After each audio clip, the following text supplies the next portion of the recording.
오늘 우리가 읽은 창세기 39장 1절부터 6절까지의 말씀을 가지고 어떤 환경 속에서도 흔들리지 않는 삶이라는 제목으로 하나님의 말씀을 상고합니다. 우리가 잘 아는 요셉의 이야기죠. 요셉의 삶은 고난이 그치지 않는 삶이었어요. 하나님의 자녀들의 삶이 여러분 고난당하는 삶일까요? 아니면 고난을 당하지 않는 삶일까요? 우리가 기대하는 것은 고난과는 거리가 먼 삶이라고 생각하는데 그렇지 않습니다. 요셉의 삶 또한 고난이 그치지 않았어요. 어렸을 때 사랑하는 어머니를 잃었고요. 또한 배다른 형제들의 핍박을 받으면서 굉장히 불우한 환경 속에서 자랄 수밖에 없었죠. 정말 하이라이트는 그 나이 17살이면 알 거 다 아는 나이지 않습니까? 이 17살 때 아무리 배다른 형제라고 할지라도 그 형제가 자기를 죽이려고 구덩이 속에 집어넣는 그 끔찍한, 그리고 인신매매를 당하는 말도 안 되는 경험을 하게 됩니다. 급기야 이스마엘 상인에게 팔려서 이스라엘 사람들이라면 더럽게 생각하는 땅, 이방 땅, 어떻게 보면 애굽이죠. 애굽의 노예로 팔려가게 됩니다. 결국 오늘 본문 1절을 보니까 요셉은 애굽의 이집트의 시위 대장이었던 보디발 집의 노예가 되어 있었습니다. 여러분 얼마 전까지만 해도 요셉은 채색 옷을 입었던 야곱의 집안의 귀하디 귀한 아들로 자랐습니다. 근데 지금 노예예요. 노예. 이때 요셉의 마음을 한번 생각해 보시겠습니까? 가슴이 찢어지지 않았을까요? 누군가에게 배신당하면 참 힘든데 인지상정이지 않습니까? 그렇죠? 근데 사랑하진 않다 치더라도 그래도 한 사람을 아버지라고 같이 부르는 형제들이지 않습니까? 어머니는 달라도 그 형제들에게 배신을 당하고 그리고 이렇게 팔려서 아버지와 헤어지고 고향을 떠나 이집트의 노예로 팔려왔다는 것, 이거 누가 감당할 수 있겠습니까? 정말 쉽지 않은 상황이에요. 우리도 요셉만큼은 아니겠지만 그렇다고 해서 결코 요셉보다 덜하다 하고 싶진 않을 거예요. 우리 각자의 삶의 자리에서 이런 어려움을 만납니다. 이게 신자의 삶이죠. 답답함을 만납니다. 어느 순간 우리도 생각하지 못했던 상황 속에 놓이게 되죠. 이때 문제는 우리가 어떻게 오늘 시편 기자가 고백했던 것처럼 내 마음이 내 영혼이 확정되고 확정되었습니다. 이 고백을 할 수 있을까? 요동치지 않고 흔들리지 않고 그 중심을 잡을 수 있을까? 다시 우리가 우리의 삶을 회복해낼 수 있을까? 우리의 삶 가운데 이런 어려움이 찾아왔을 때, 특별히 이런 난파된 상황, 도저히 보수가 불가능한 난파된 생활 속에서 하나님의 자녀들은 어떤 태도를 가지고 살아가야 하지? 여기에 대한 답을 제시해주고 있어요. 요셉이 그래요. 성경 39장, 창세기 39장에 보면 요셉의 삶에서 가장 비참한 상황에 지금 요셉이 놓여 있어요. 성경은 요셉의 삶을 굉장히 길게 기록하고 있습니다. 그중에 오늘 이 장면이 요셉의 삶에 있어서는 어떻게 보면 가장 비참한 상황이에요. 근데 성경을 보니까 도리어 이 비참한 상황이 아니라 가장 영광스러운 상황으로 조명되고 있다는 사실이에요. 이게 놀라운 거거든요. 이게 믿음의 눈으로 볼 때 이 사건이 우리를 비참함으로 매몰시키는 것이 아니라 하나님의 영광을 드러내주게 된다는 것이죠. 오늘 본문은 요셉이 어떻게 자신의 삶의 어려움과 이 비극적인 상황이 아닙니까? 이 비극적인 상황에서 다시금 일어날 수 있었는지 아주 구체적으로 보여주고 있어요. 혹시 지금 이 시간 여러분들의 삶의 자리도 좀 요셉을 닮아 있지는 않습니까? 매사 좀 짜증나고 답답하고 앞도 잘 보이지 않는 것 같고 때론 두렵고 허무하고 염려와 걱정이 가득한 혹시 그런 비참한 하나님의 자녀답지 못한 삶을 살아내고 있지는 않습니까? 오늘 우리에게 주신 이 말씀을 통해서 요셉과 같이 어떤 상황 속에서도 흔들리지 않는 인생을 살아갈 수 있기를 원해요. 하나님의 자녀다운 삶이죠. 그렇다면 이게 어떻게 가능할까? 이런 삶이 어떻게 가능할까? 저는 여러분들에게 이렇게 말씀드리고 싶어요. 첫째는 어떤 상황 속에서도 우리는 하나님과 교제할 수 있어야 합니다. 어떤 상황에서도 여러분들 하나님을 의식하며 하나님과의 교제의 끈을 끊어버리셔서는 안 돼요.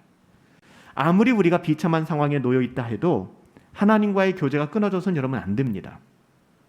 여러분 사실 우리가 이 땅을 살아가면서 경험하는 그 어떤 끔찍한 일보다도 더 끔찍한 일은 하나님과의 교제가 끊어지는 일입니다. 오늘 2절 말씀해 보니까 이런 말씀이 나오죠. 여호와께서 요셉과 함께 하셨고 그가 형통한 자가 되었다. 그래요. 요셉이 뭐 대단한 거 한 거 아닙니다. 대단한 위인전을 쓴 게 아니에요.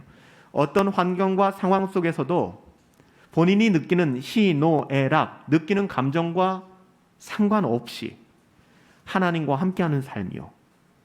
하나님과 교제하는 삶, relationship. 하나님과 교제하는 그 삶을 살아갔다는 겁니다. 이것 좀 더 쉽게 얘기하면 끝없이 경건을 추구하고 거룩한 삶을 지향하며 살아갔다는 것입니다. 중요한 것 어떤 상황 속에서도. 신자의 삶 가운데 마귀가 목표하는 것이 궁극적으로 이겁니다. 하나님과 우리와의 관계를 끊을 수는 없죠. 어떻게 마귀 사탄이 하나님의 자녀된 우리를 하나님의 자녀가 안 되게 하겠습니까? 그건 어떻게 할 수 있는 게 아니에요. 하나님의 손에서 우리를 빼앗을 사람은 아무도 없습니다. 그렇죠? 그럼에도 불구하고 마귀의 목표는 궁극적으로 하나님의 자녀들이 하나님과의 교제권을 끊어버리는 겁니다. 고아가 아닌데 고아처럼 여기게, 비참하게, 그래서 하나님의 자녀답지 못하게 살아가게 만드는 것이죠. 하나님의 자녀들을 아버지 대신 하나님으로부터 자꾸만 분리시키려고 하는 거예요. 이 말도 안 되는 작업을 하는 것이죠. 그래야 우리가 하나님의 자녀답게 살지 못하고 하나님께서 허락하신 이 땅의 삶을 하나님께 영광 돌려드리는 삶이 아니라 자기의 만족과 유익만을 위해서 살아가는 비참한 삶을 살게 만드는 것이죠. 그래서 하나님의 자녀들이 하나님의 자녀답게 살아가지 못하고 늘 억울해해요. 늘 비참해해요. 늘 분노하고 쉽게 짜증내며 살아요. 여러분, 마귀는 이런 삶을 기뻐해요. 그래서 마귀는 늘 여기에 관심을 가지고 있어요.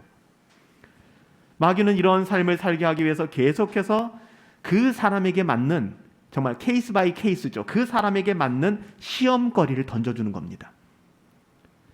시험을 주면 하나님과의 교제가 자꾸 끊어지니까. 그래서 여러분, 힘들다고 경건을 포기하지 마세요. 삶이 썩 괜찮다고 경건에서 멀어지지 마세요. 무질서한 삶의 자리에서 시험거리에 눈이 멀어 급급하니까 당장 눈앞에 뭔가 떨어지고 이거 해결해야 되니까 하나님을 찾기보단 사람을 찾고 이 사람 저 사람에게 기웃거리고 결국 기도라는 것은 찾아볼 수도 없고 그저 허둥지둥 되다가 인생의 삶이 그냥 난장판이 되어지는 거죠. 여러분, 그래서는 안 돼요. 이렇게 경건의 자리를 포기한 사람들의 특징이 뭔지 아세요? 굉장히 역설적이게도 이렇게 경건의 자리를 포기하고 우왕좌왕 기도하지도 않고 삶이 난장판이 된 사람들은요, 마귀의 시험이 그치질 않아요. 밥이거든요, 밥. 계속 공격하는 거예요. 왜냐하면 마귀는 우는 사자와 같이 두루다니며 삼킬 자를 찾고 있다라고 성경은 증언하고 있잖아요. 여러분, 마귀가 삼킬 자를 찾는다? 구원받은 하나님의 자녀들을 지옥에 넣을 수 있나요? 그런 권세는 없다고요. 하나님의 자녀들을 이 땅을 비참하게 살아가게 만드는 거예요. 하나님의 자녀답지 못하게. 그래서 우리를 유혹하고 시험하는 것이죠.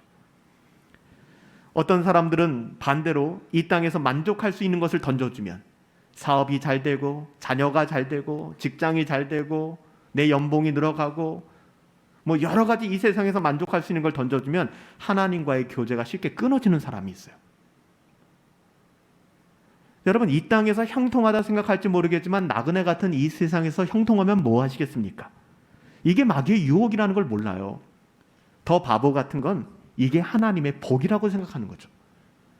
여러분, 하나님의 복을 받았는데 경건에서 멀어져요? 하나님의 복을 받았는데 하나님의 자녀다운 삶에서 멀어져요? 여러분, 이런 말이 어디 있습니까? 이건 하나님의 복이 아니에요. 영적인 안목이 전혀 없는 것이죠.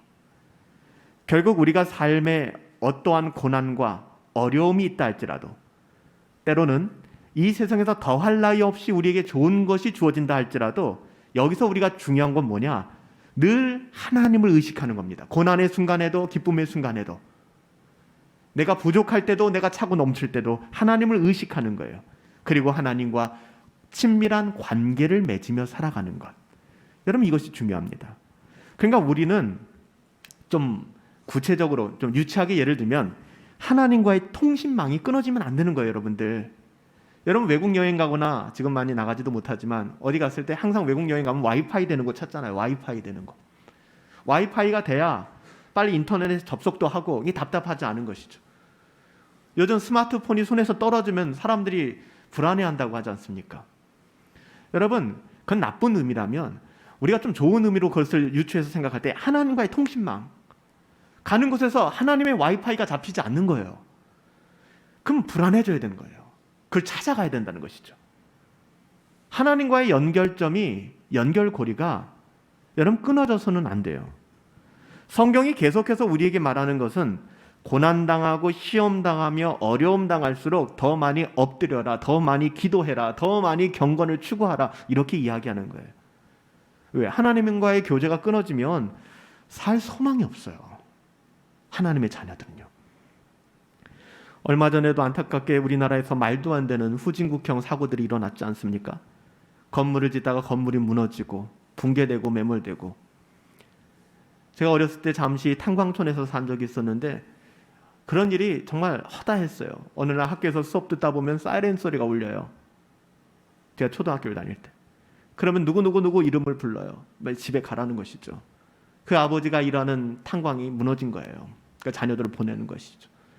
어떤 경우에는 싸늘한 시신으로 돌아오기도 하고 극적으로 생존해서 돌아오기도 합니다.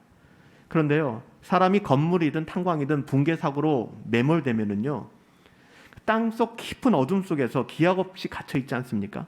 그런데 이런 극한 상황 속에서도 생존율을 살 수 있는 생존율을 절대적으로 높이는 것이 있는데요. 그건 외부와 연락이 닿을 때입니다. 그런 경우들이 있거든요. 건물이 붕괴되었을 때 핸드폰이 잡힌다거나, 예전에 나왔던 영화 터널 이런 영화에 보면 나오잖아요. 터널이 무너졌는데 그 안에서 신호가 잡히고 잠시 통화를 할 수 있는 것이죠. 외부와 연결이 되어 있다.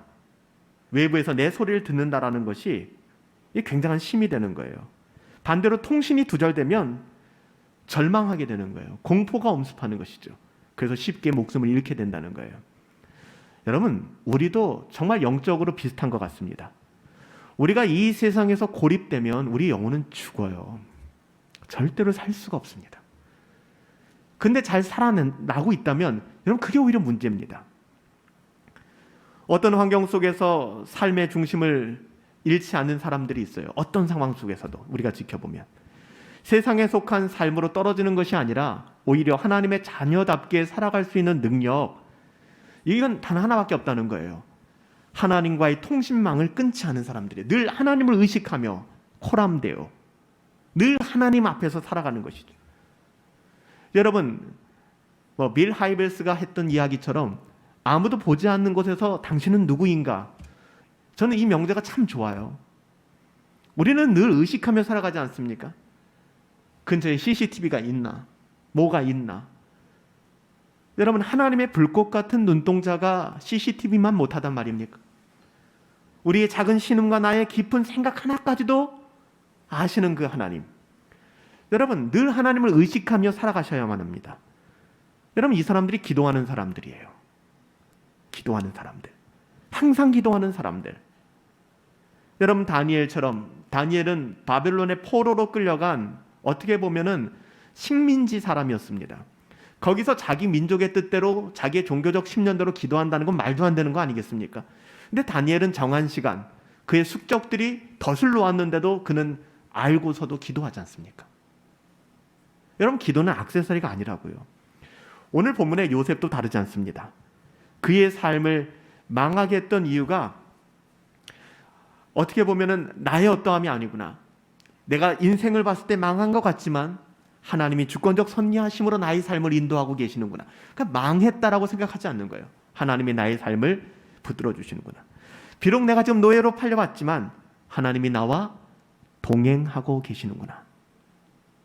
성경에도 그렇게 말씀하시죠. 뜻이 의합지 아니하면 어떻게 두 사람의 동행이 가능하겠느냐. 하나님과의 동행은 하나님의 뜻 안에서만 가능한 겁니다. 요셉은 그 어떤 환경과 상황 속에서도 하나님과의 교제를 포기하지 않았어요. 결국 요셉은 하나님의 자녀다운 삶을 그 어떤 환경, 그 어떤 상황에서도 누릴 수가 있었죠. 어떻게 그가 그 환경과 상황 속에서 하나님의 자녀다운 삶을 누릴 수 있지? 바로 하나님과 교제하며 살아갔기 때문이에요. 하나님을 의식했기 때문이에요. 우리가 이 땅에서 하나님의 자녀답게 살아갈 수 있는 방법이 뭔가 묻는다면, 고난이 오면 올수록 반대로 삶이 대박을 친다 할지라도 상관없어요. 어떤 환경 속에서도 하나님과 우리의 교제의 선, 교제의 라인, 그걸 끊어버리면 안 됩니다. 늘 그것을 의식하며 살아가야 돼요. 사랑하는 성도 여러분, 어려운 시기잖아요. 자꾸 사람에게 기대지 마십시오. 자신의 어떠함을 의지하지 마세요. 실망밖에는 없습니다. 기도를 회복하시기 바랍니다. 정말 기도를 회복하세요. 더할 나위 없이 기도하십시오. 중언부언해서는 안 됩니다. 깨어서 성도로 하나님의 뜻을 구하며 그렇게 기도할 때 그 어떤 상황 속에서도 우리는 흔들리지 않는 거예요. 두 번째, 우리가 요셉을 통해서 발견할 수 있는 것은, 요셉이 비극 가운데 있을 때, 비극 아닙니까? 노예로 팔려왔다. 흔들리지 않을 수 있었던 이유가 뭐냐면 자기에게 맡겨진 일을 충성되게 감당했다는 겁니다. 이게 굉장히 중요해요. 첫 번째, 기도를 말씀드리니까 또 기도야? 뭐 맨날 기도지 뭐, 이렇게 치부할 수 있겠지만, 두 번째, 이 요셉의 삶은 굉장히 우리의 삶에 경종을 울려주는 모습이에요. 오늘 본문 4절, 5절, 6절 보실까요? 요셉이 그의 주인에게 은혜를 입어 섬겼대요. 그가 요셉을 가정총무로 삼고 자기 소유를 그의 손에 위탁했대요. 그가 요셉에게 자기의 집과 그의 모든 소유를 주관하게 했죠. 요셉이 주관한 겁니다. 여호와께서 요셉을 위하여 그 애굽 사람의 복을 내리셨죠. 여호와의 복이 그의 집과 밭에 있는 모든 소유에, 즉 요셉이 하는 일마다 하나님 복을 주셨습니다. 주인이 그의 소유를 전부 다 요셉의 손에 위탁했어요. 맡겼습니다. 자기가 먹는 음식 외에는 간섭하지 말라고 했어요. 요셉은 용모가 빼어나고 아름답다, 그렇게 기록하죠. 여러분 보세요. 여기서도 우리가 볼 수 있는 것은, 요셉은 노예가 되었잖아요. 노예. 여러분, 지금 요셉이 출세한 게 아니라고요. 여러분 노예로 사시겠습니까? 아니면 여러분 집에서 부모님과 함께 사시겠습니까? 지금 노예예요. 근데 중요한 건, 노예가 되었을 때 불평과 원망, 짜증, 체념, 하나님을 향한 정말 불신앙이 아니라 자기에게 맡겨진 일을 충성했다는 겁니다. 놀라운 일이에요. 충실하게 하는 정도가 아니라 탁월하게 잘 해냈습니다. 이게 무슨 얘기예요? 자포자기하지 않았다는 것입니다. 오늘날 우리 청년들이, 젊은이들이 절대 하지 말아야 될 게 뭐냐면, 이 생망, 이런 말이에요. 이번 생에 망했다. 이건 불신자들이 하는 말이라고요. 이건 신자들이 할 수 없는 말이에요. 이번 생에 왜 망했어요? 지금 요셉은요, 이 상황 속에서 이 생망을 외치면서 될 대로 되라, 사람에게 이렇게 팔려받고 인신매매까지 당해봤는데, 가족에게 이렇게 내가 쏟고 당했는데 나도 악하게 살리라, 이게 지혜로운 거야. 눈에는 눈, 이에는 이, 다 정말 어떻게 할 거야, 이게 아니라는 거예요. 여러분, 비극적인 상황이 우리에게 주는 최고의 해악이 뭔지 아십니까? 우리의 삶을 마비시킨다는 거예요. 무기력하게 만드는 것이죠. 그래서 많은 사람들이 고난 가운데 있으면 그냥 멍해지는 거예요. 내 인생 뭐 열심히 했는데, 뭐 대충 그래도 열심히 했는데, 예를 들면 난 이런 대학밖에 못 갔고, 난 이런 직장밖에 못 갔고, 나는 결국 이렇게 살고 있고, 그럼 더 정신을 차려야 되는데 이 무기력해지는 거예요. 많은 사람들이 고난 가운데 있으면 이렇게 멍하게 삽니다. 일도 못해요. 그 시간도 허비합니다. 그래서 어떻게 보면 하나님이 주신 은혜와 회복의 시간을 그냥 놓쳐버리는 거예요. 여러분, 비극이 찾아올수록, 어려움의 자리에 우리가 놓일수록, 오늘 성경이 우리에게 말씀하시는 것은, 우리가 해야 되는 일이 뭐냐? 엄청나게 큰 일이 아닙니다. 내가 아버지께로 돌아가야지, 내가 뭘 어떻게 해야지. 여러분, 요셉은 이런 꿈을 꾸지 않아요. 아주 작은 일, 그 일부터 지금 당장 실천해 가기 시작합니다. 혹시 여러분, 지금 여러분의 삶이 무기력 가운데 이 생망 정신, 이번 생은 난 망했어, 나는 끝났어, 여러분, 이런 정신머리 없는 정신이거든요. 이게 정말 이런 정신으로 살아가고 계십니까? 아니에요. 우리들은요, 하나님의 주권과 섭리를 믿는 사람들이잖아요. 여러분, 이거 무시하지 마세요. 하나님을 무시하지 마세요. 기도하며 하나님의 뜻을 알게 되신다면, 우리는 그것이 노예의 삶이든, 아니면 우리가 생각하는 말도 안 되는 그냥 아르바이트 자리든, 아니면 가정에서 아들아 설거지 좀 하렴, 가서 설거지를 할 때도 내가 지금 이거 해야 될 때가 아니라 거기에 최선을 다하라는 거예요.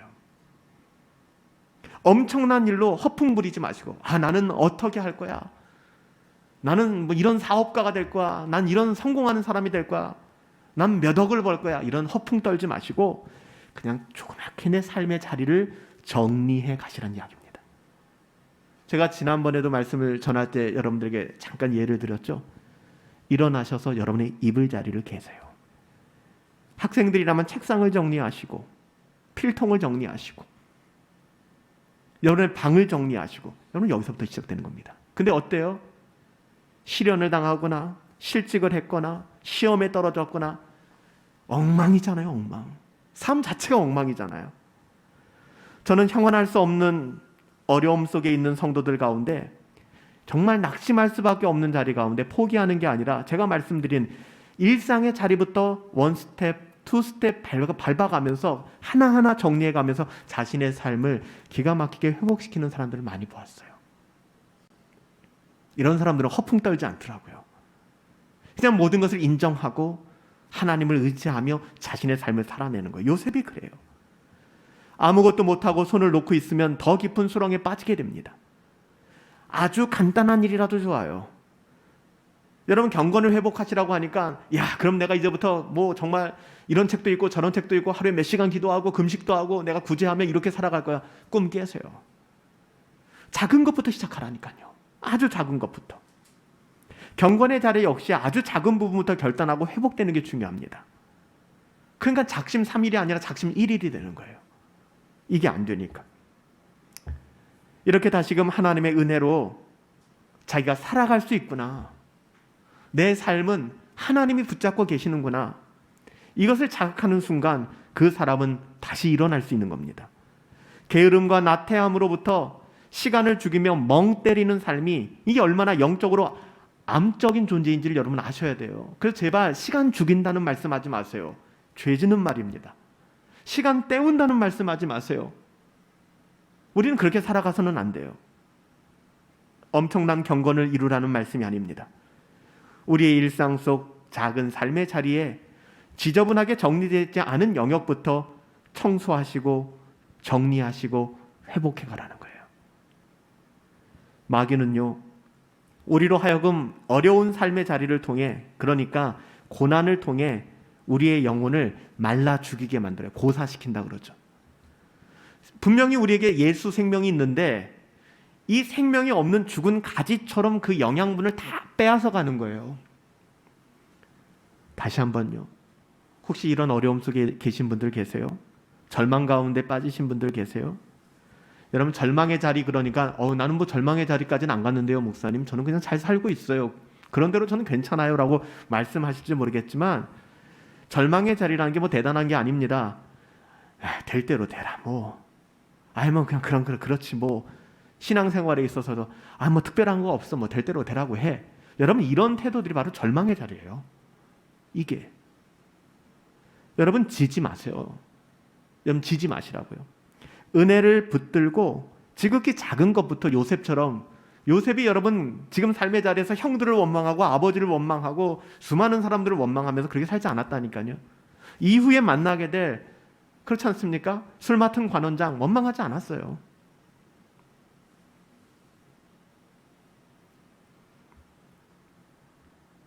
은혜를 붙들고 지극히 작은 것에서부터.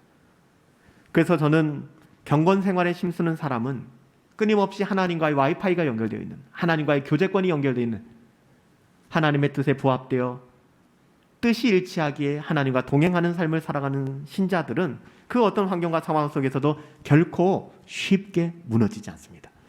기복이 심하지 않아요. 넘어질 수는 있죠. 곧장 일어나게 됩니다. 아무리 마귀 사탄이 비극의 화살을 쏜다고 해도 다시금 기도하며 자신의 삶을 살아내기 시작하는 것이죠. 늘 아버지께 부르짖고 무릎으로 나가는 거예요. 저는 우리 교회가 힘써서 이런 하나님의 일, 하나님의 자녀다움을 누리며 살아갈 수 있는 교회가 되길 원합니다. 넘어질 수 있어요. 넘어졌지만 또다시 일어나서 선교하고 끊임없이 구제하며 신실한 복음의 증인된 삶, 그렇게 하나님을 사랑하는 삶, 그런 교회, 복음의 가치를 전하고 누리는 삶을 적극적으로 살아가는 것으로 말미암아 인생의 난제들이 해결되어지고 간증이 넘쳐나는, 내가 그 사건과 사고에 집중하는 것이 아니라 오히려 복음의 가치를 전하고 누리는 삶을 적극적으로 살아갔을 때 그 모든 난제가 해결되어지고, 베드로가 감옥에 갇혔을 때 그 옥문이 열렸던 것처럼 저는 그런 교회가 되었으면 좋겠어요. 하나님의 자녀들이 복음에 합당한 삶을 살지 않으면 낙심이라는 게 찾아옵니다. 내가 왜 낙심하는가? 하나님의 자녀답게 복음에 합당한 삶을 살지 않았기 때문에 낙심하게 되는 거예요. 선한 일을 도모하지 않으면 작은 어려움에도 내 생활은 완전히 마비가 됩니다. 마비가 되는 거예요. 동굴로 들어가게 되는 거죠. 동굴로. 그런 영적인 마비 현상이 나타나게 되는 이유가 거기 있는 겁니다.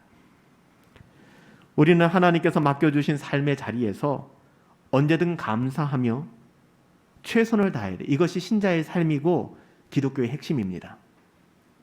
그러므로 형제들아, 내가 하나님의 모든 자비하심으로 너희를 권하노니 너희의 몸을 하나님이 기뻐하시는 거룩한 산제사로 드리라.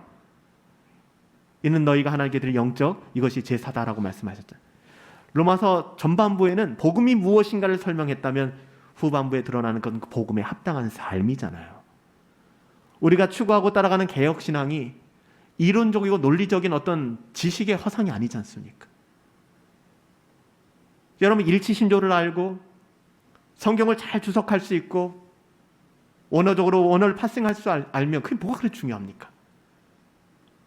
삶이 없다면, 그것이 우리에게 조금의 영향력도 미치지 못한다면 그것은 지식의 또 다른 우상일 뿐이죠.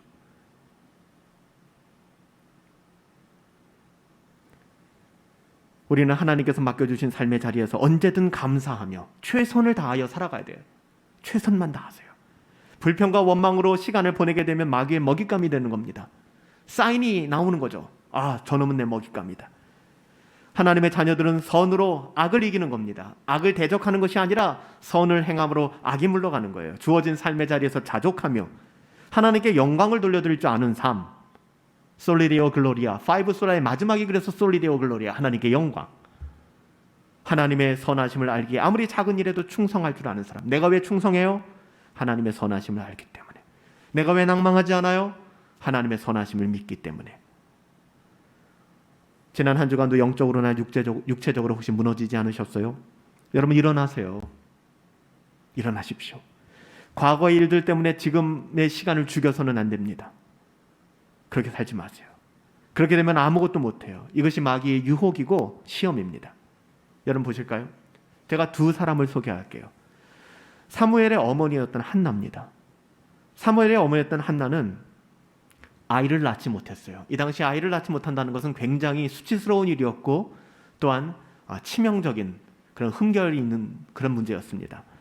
이로 인해서 이 한나는 아이를 낳지 못한다는 것 때문에 나는 하나님께 인정받지 못하는구나.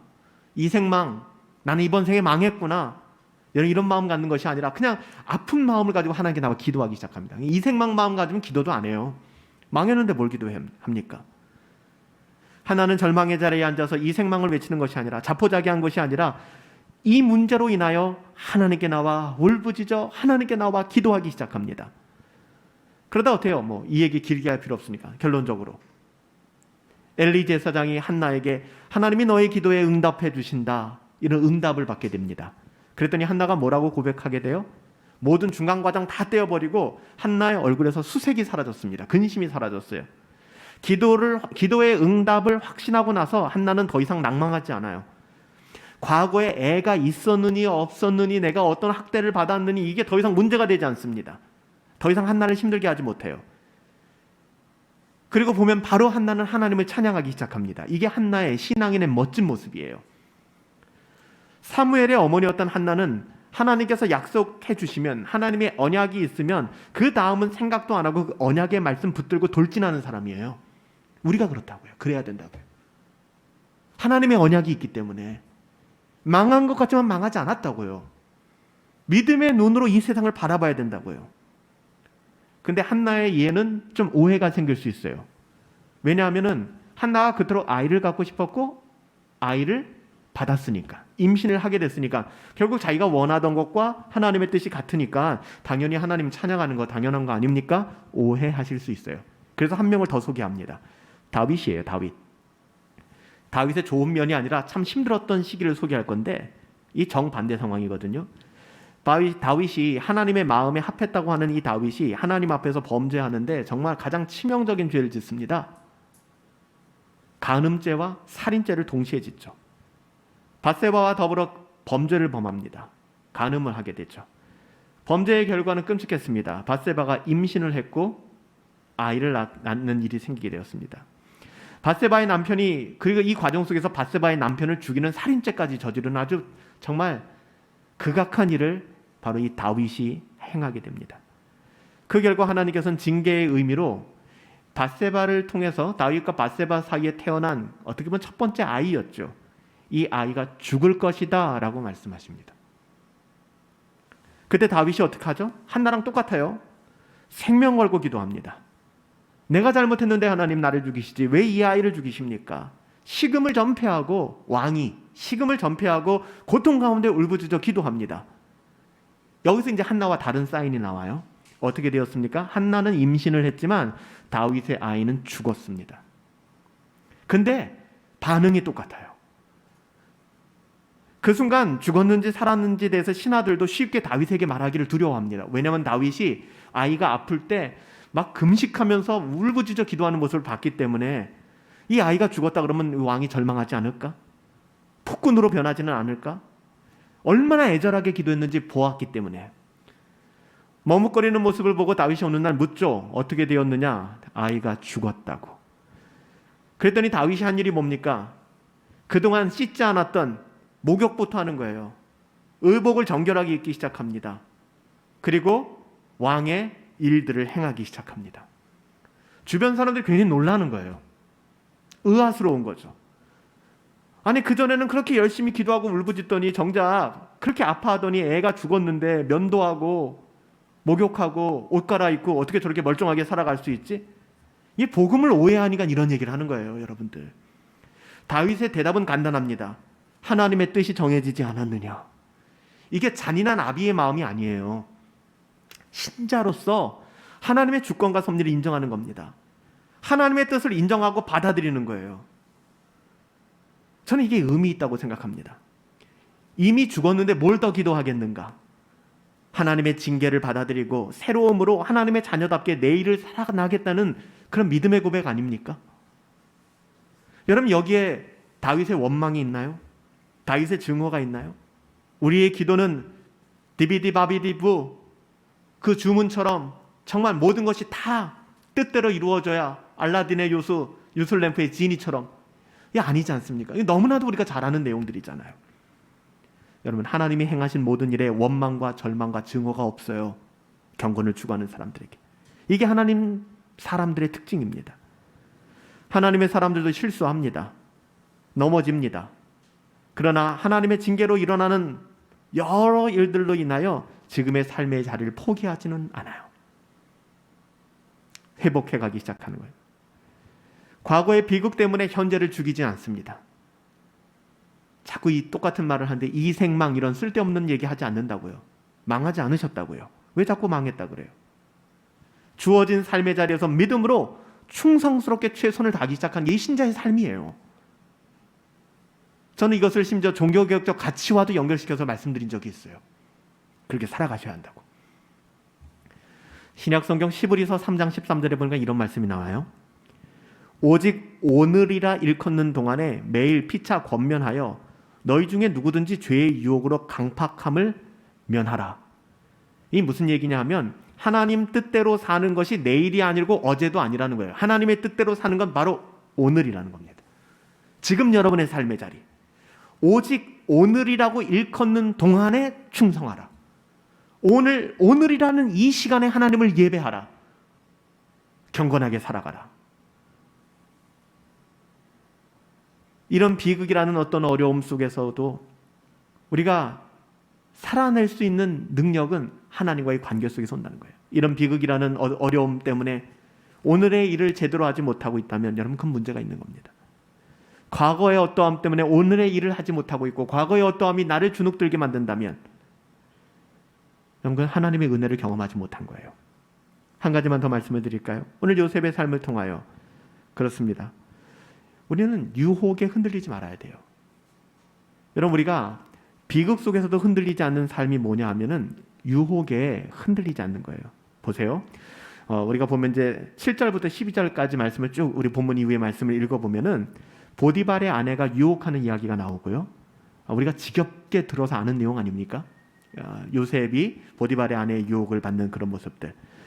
고난은 우리로 하여금 하나님의 자녀다운 삶에 대하여 좀 무디게 만드는 경향이 있어요. 이런 거죠. 다 무너졌는데 무슨 하나님의 자녀다움이 필요해? 이런 거예요. 내가 지금 형들한테 팔렸고, 내가 지금 아버지의 집으로 돌아갈 수 있는 방법도 없고, 내가 지금 이렇게 숨은 쉬고 있지만 노예가 되었고, 내가 이 비참한 상황에 놓였는데 경건? 하나님? 웃기지도 말라 그래. 내가 지금 저 여자와 함께 저 방으로 들어간다고 해서 무슨 문제가 있겠어? 이보다 뭐가 더 나빠지겠어? 이런 생각을 갖게 만드는 거예요. 이게 굉장히 위험합니다. 보디발의 아내의 예를 우리한테 적용시킬 수는 없으니까, 아니 나는 뭐 실직했는데 뭐, 나는 폐업했는데 뭐, 나는 불합격했는데 뭐, 나는 실현당했는데 뭐, 여기 하나님의 자녀다운 삶, 그게 뭐가 필요해? 나는 끝났다고, 이런 태도를 갖추는 거예요. 신앙도 하나님의 자녀다운 삶이라는 것도 이 먹고 살만할 때 하는 얘기지 이렇게 생각하기 쉽다는 겁니다. 이게 문제예요. 지금 이 처지에 내가 무슨 신앙생활, 내가 이 처지에 무슨 경건생활, 뭐 이런 생각을 하는 것이죠. 그러나 여러분, 요셉을 보세요. 자기의 신분은 노예였지만 절대로 노예같이 살지 않았다는 겁니다. 킹스키즈, 하나님의 자녀답게 살아가세요. 왕의 자녀처럼. 여러분, 이게 중요해요.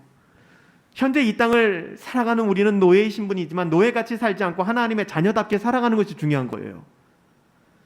우리에게 고난이 주는 여러 가지 어려움들이 많지만 저는 그 중에서 또 하나를 든다면, 고난은 우리로 하여금 우리의 삶을 포기하게 만든다는 거예요. 이제 막 살아도 된다나. 여러분, 2022년도 새롭게 시작하면서 내가 이렇게 경건생활 해버리라, 내가 이렇게 믿음의 삶을 살아가 버리라 결단했지만 3일 만에 날아가게 되면 갑자기 재미없게 되잖아요. 그게 에이 뭐 끝났는데 뭐 어차피 날아갔는데 뭐 그냥 대충 살래. 그거 아니라니까요. 우리의 그 어떠함도, 우리의 그 뻔뻔함도 덮을 만한 하나님의 은혜가 있다고 말씀드렸잖아요. 돌아오시라고요. 다시 새롭게 결단하시라고. 매일 아침 일어날 때마다, 매일의 삶을 시작할 때마다 새롭게 하나님의 은혜로.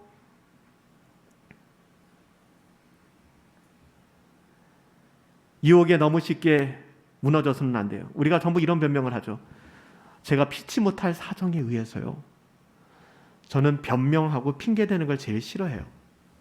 제 자신에게 있어서도 가장 엄격하려고 하는 것은 변명하고 핑계대는 것입니다. 물론 저도 변명할 때가 있어요. 저도 핑계댈 때가 있습니다. 하지만 변명과 핑계가 얼마나 어리석은 것인지, 얼마나 암적인 존재인지 알기 때문에. 피치 못할 사정이 도대체 뭘까요? 여러분, 예수님을 보세요. 마귀가 유혹합니다.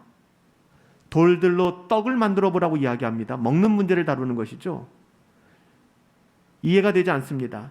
2, 3일 굶으신 것도 아니고 예수님이 40일을 굶으셨어요. 여러분, 40일 굶어보셨어요?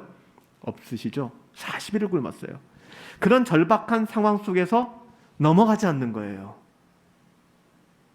그런데 우리는 자꾸만 우리를 합리화하기 시작합니다. 여러분, 예수님은 우리와 뭔가 다른 분이세요? 그분이 우리와 죄가 없는 것 빼놓고선 우리와 똑같은 사람이셨습니다. 만약에 예수님이 우리와 뭔가 인간적으로 다른 면이 있다 그러면 그분은 우리의 구원자가 될 수 없다니까요. 예수님은 우리랑 똑같은 인간이셨어요. 맞으면 아프고 먹지 않으면 배가 고프고 음욕에 노출될 수밖에 없고 무력에 노출될 수밖에 없는 그런 인간이셨다고요. 그래서 예수님이 밤이 맞도록 기도하셨고 새벽 미명에 기도하셨고 끝없이 하나님의 말씀을 추구하셨던 이유가 거기에 있는 거잖아요. 예수님의 시험 3가지가 우리에게 주는 의미가 뭔가? 가장 절박할 때도 말씀을 지켜내야 된다는 거예요. 의식주의 문제, 권력의 문제, 명예의 욕구들. 우리가 비극 속에 넘어지지 않게 하는 비결이 어디 있느냐? 이런 말씀을 붙드는 것입니다. 정말로요. 하나님의 말씀을 붙들고 오히려 비극 속에 말씀대로 서 있으면 그 사람은 일어나게 되어 있습니다. 오늘 요셉처럼. 요셉의 사건도 여러분 결론 다 알고 계시지 않습니까? 이 요셉의 사건도 오해해가지고서 결국에 하나님의 사람은 국무총리를 시켜줘.